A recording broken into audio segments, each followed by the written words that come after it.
नमस्कार साथियों, मैं महेश सेवरे पुनः अपने YouTube चैनल पर आप सभी का स्वागत करता हूं और अर्थव्यवस्था की उस सीरीज को आगे बढ़ाता हूं जिसमें हमने पिछली बार भारत में बेरोजगारी की दर क्यों बढ़ रही है इसके बारे में समझने की कोशिश की थी। साथियों, आज हम उसी बेरोजगारी की समस्या के समाधान के लिए विभिन्न विकल्पों पर चर्चा करेंगे। इन विकल्पों पर चर्चा करने से पहले मैं आपको भारतीय अर्थव्यवस्था के लिए सरकार के द्वारा जो पंचवर्षीय योजनाएं अपनाई गई हैं और जो नीति आयोग का विज़न है उसके बारे में एक महत्वपूर्ण जानकारी देना चाहूँगा। आप अगर पंचवर्षीय योजनाओं को देखें तो आपको जान के ताज्जुब होगा कि 2002 से लेकर 2017 के बीच में हमारी 10वीं, 11वीं और 12वीं पंचवर्षीय योजना संचालित की गई है। उस पंचवर्षीय योजना को आप देखेंगे तो उसमें आपके 5 करोड़ रोजगार हर बार देने की बात की गई थी। इस तरीके से 10वीं, 11वीं और 12वीं पंचवर्षीय योजना के तहत सरकार 15 करोड़ रोजगार उपलब्ध करवाने की इच्छुक थी और जहां नई सरकार आई अपने नए वादे के साथ तो इन्होंने प्रति वर्ष 2 करोड़ रोजगार देने की बात कही। इस तरीके से 5 वर्ष में 10 करोड़ रोजगार उपलब्ध करवाना था। अगर हम व्यंग के रूप में देखें तो 15 करोड़ रोजगार हम पंचवर्षीय योजनाओं से और 10 करोड़ रोजगार हम नई सरकार की नीति से देखें तो हमारी बेरोजगारी की समस्या का समाधान हो जाता, लेकिन ऐसा नहीं हुआ, बल्कि अर्थव्यवस्था में लगातार बेरोजगारी बढ़ती गई, बेरोजगारी की दर ऊंची होती गई। एक अनुमान के द्वारा देखा जाए तो लगभग 20 करोड़ रजिस्टर्ड बेरोजगार भारत में हैं और इसी के आसपास इतने ही ऐसे बेरोजगार भी हैं जिनका रजिस्ट्रेशन नहीं हुआ है। और अगर इस बेरोजगारी को देखा जाए तो ये संगठित और असंगठित दोनों क्षेत्रों में व्याप्त है।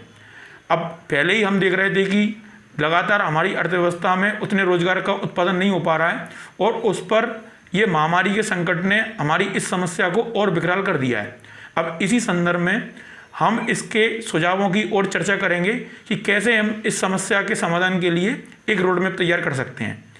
देखिए साथियों, अर्थव्यवस्था के 3 क्षेत्र होते हैं जो कि हम पिछले वीडियो में डिस्कस कर चुके हैं। इन में से हमें प्रत्येक क्षेत्र पर ध्यान देना होगा और आत्मनिर्भर भारत के कॉन्सेप्ट को उससे जोड़ना होगा। जैसा कि हम जानते हैं कि हमारी 68.8% जो आबादी है वो ग्रामीण है और ग्रामीण आबादी ग्रामीण अर्थव्यवस्था पर डिपेंड करती है और ग्रामीण अर्थव्यवस्था में सबसे महत्वपूर्ण होता है कृषि और पशुपालन। अब वक्त आ गया है कि इसको भी हम अपडेट करें। जहाँ तक कृषि के बारे में प्रश्न है तो कृषि के संबंध में हम उसके केवल कच्चे माल का उत्पादन ना करें बल्कि हम उसके कच्चे माल को प्रोसेस करने का काम करें। इस संदर्भ में पिछले कुछ वर्षों से फूड प्रोसेसिंग इंडस्ट्री के लिए लगातार सरकार के द्वारा विभिन्न नीति और कार्यक्रमों के माध्यम से सहयोग प्राप्त हुआ है और साथ में ही कृषि से जुड़े हुए हम कुटीर और लघु उद्योगों के बारे में भी हम एक रोड मैप लेके चल सकते हैं।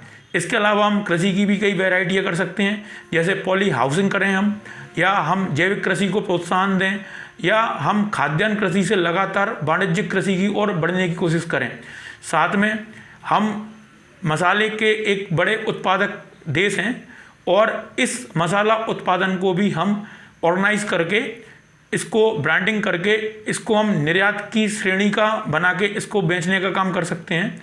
देखा गया है कि हमारी कृषि मानसून का जुआ है और ऐसे में कृषि का बिगड़ना काफ़ी हद तक पूरे ग्रामीण क्षेत्र की अर्थव्यवस्था को कमज़ोर कर देता है। तो इसका भी हमें उपाय ढूंढना चाहिए। इसके लिए हमें एक आवश्यक फंड हमेशा के लिए बना देना चाहिए कि यदि किसी किसान की फसल बर्बाद होती है तो उस फंड से उसको मदद मिल जाएगी। इसके अतिरिक्त फसल बीमा योजना को भी हमें काफ़ी हद तक अच्छे तरीके से लागू करना चाहिए।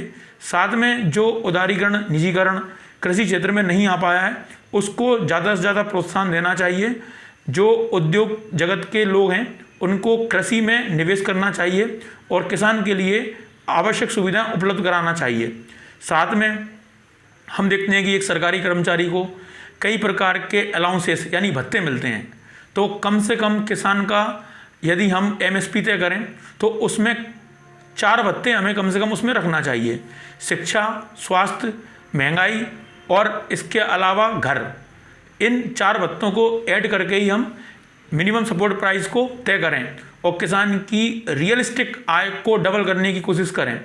इसके अलावा जैसे हम स्मार्ट सिटी प्रोग्राम चला रहे हैं, मिनी सिटी प्रोग्राम चला रहे हैं, तो हमें स्मार्ट ग्राम को भी पूरे भारत में लागू कर देना चाहिए। इसके अतिरिक्त कृषि की और नई स्ट्रीम्स जैसे बागवानी, बागायती फसलें और हर्बल प्रोडक्ट, इन सबको भी हमें इसमें इंक्लूड करना चाहिए।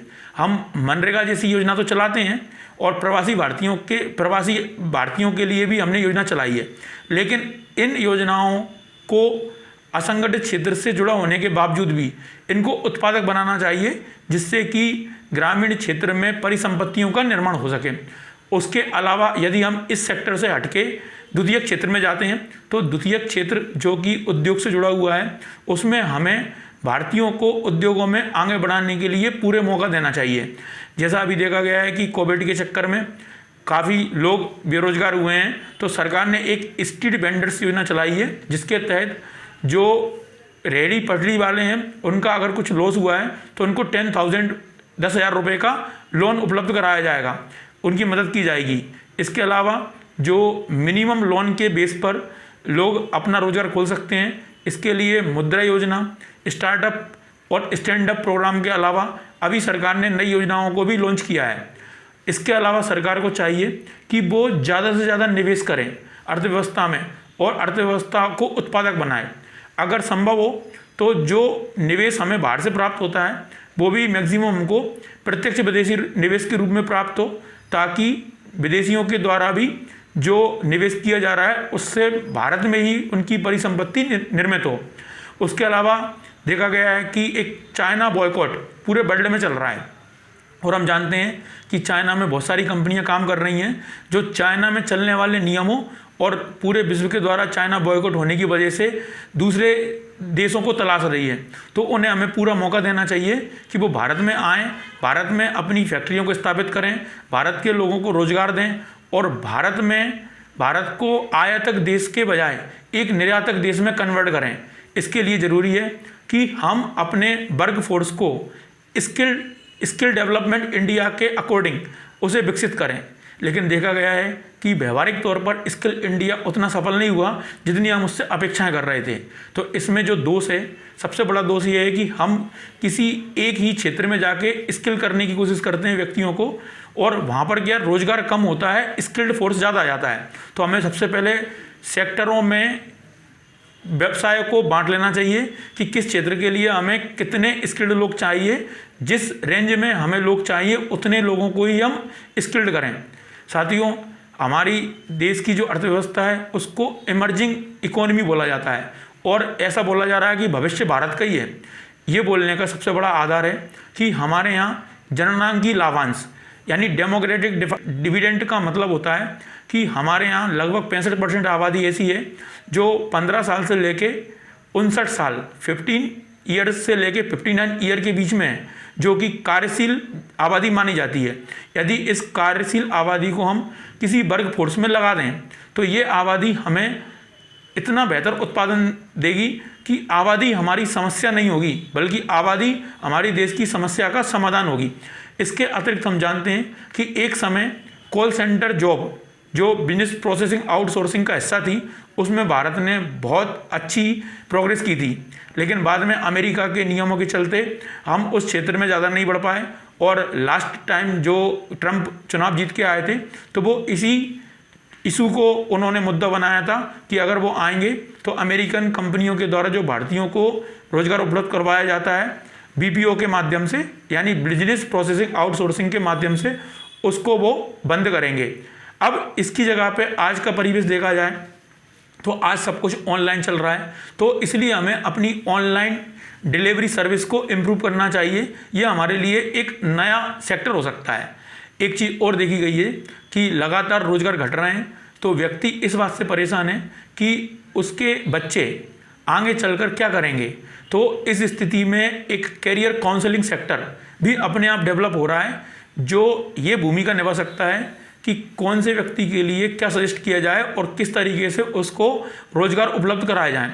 इसके अलावा हमारी जो नई शिक्षा नीति है, उस शिक्षा नीति में भी इस बात का ख्याल रखा गया है कि क्लास 6 से ही हम एक प्रकार से आपका स्किल डेवलपमेंट प्रोग्राम स्टार्ट कर देंगे ताकि व्यक्ति को अपना स्वरोजगार चुनने में दिक्कत ना आए।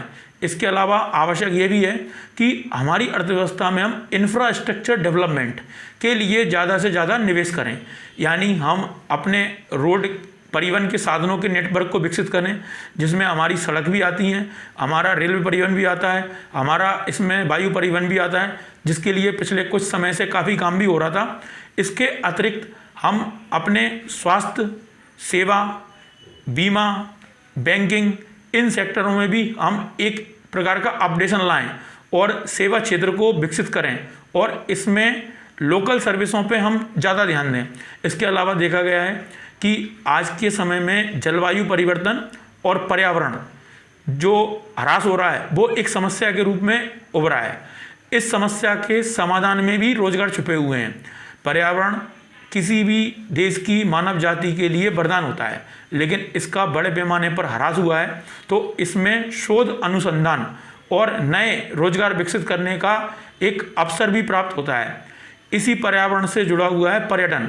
अब पर्यटन का अगर हम क्षेत्र देखें तो वो धार्मिक भी हो सकता है, ऐतिहासिक भी हो सकता है और वो प्राकृतिक भी हो सकता है। हम उन पर्यटन क्षेत्रों को विकसित करके यहाँ पर बड़े पैमाने पर रोजगार उपलब्ध करवा सकते हैं। जैसे मैं गुना ज़िले में रहता हूँ और गुना ज़िले में देखा गया है विगत 10 वर्ष में हनुमान टेकरी एक धार्मिक और प्राकृतिक पर्यटन के रूप में विकसित हुआ है। इसके अलावा हम देखें तो गोपी कृष्ण डैम, सिंहवासा, ये सब क्षेत्र भी बड़े पैमाने पर विकसित किए गए हैं और ये न केवल रोजगार का जरिया बन रहे हैं बल्कि व्यक्ति के लिए घूमने का भी एक बड़ा सस्ता और सुलभ साधन है। इसके अलावा आज की डेट में तकनीक आधारित उद्योगों का काफ़ी महत्व है, लेकिन इस तकनीक आधारित उद्योग में हम देशज तकनीक का प्रयोग करके उद्योग और सेवा क्षेत्र को विकसित कर सकते हैं। जैसे हमारे लोकल ग्रामीण परिवेश को देखा जाए तो वहाँ खान पान का जो एक स्वाद होता है, उस स्वाद की भी कई लोगों के द्वारा ब्रांडिंग की गई है, उसको हम और भी विकसित कर सकते हैं। जैसे बड़ी उद्योग हुआ, पापड़ उद्योग हुआ और भी अन्य प्रकार के उद्योग, अचार हुआ, मुरब्बा हुआ, इस टाइप की चीज़ों को हम विकसित करके लोकल टू वोकल में बड़े पैमाने पर उद्योग। साथियों, रोजगार के अवसर की इस चर्चा को हम अगले वीडियो में जारी रखेंगे। धन्यवाद।